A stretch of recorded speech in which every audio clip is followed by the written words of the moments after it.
В этом храме старинном, на истертых камнях, на коленях стоял очень старый монах. И молился он долго, со слезами в глазах, за людей на земле, что тонули в грехах. Улетало мгновенье, и век проплывал.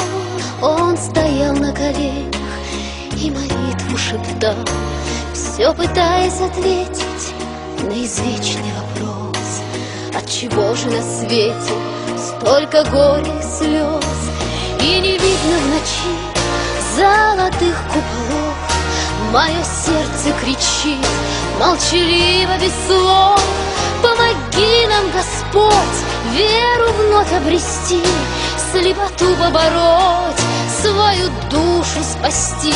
Ты прости нас, Господь, и грехи отпусти. Ты прости нас, Господь, ты прости. Ты прости нас, Господь, и грехи отпусти. Ты прости нас, Господь, ты прости. В этом храме старинном, на истертых камнях, на коленях стоял очень старый монах.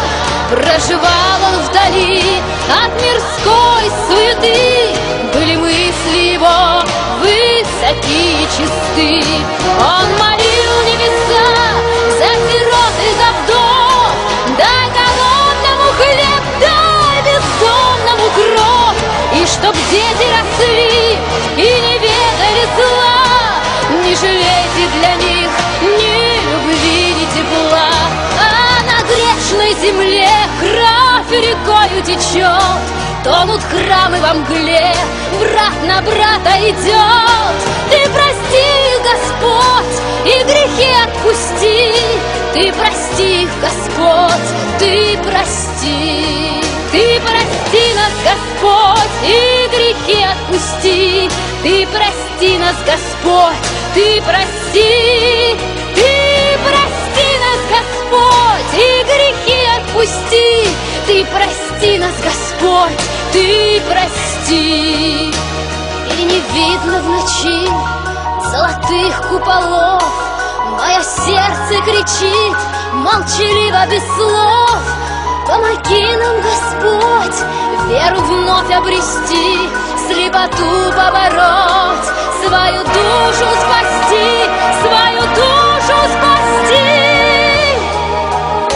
И не видно в ночи золотых куполов. Мое сердце кричит молчаливо, без слов: помоги нам, Господь, веру вновь обрести, слепоту побороть, свою душу спасти. Ты прости нас, Господь, и грехи отпусти. Ты прости нас, Господь, ты прости.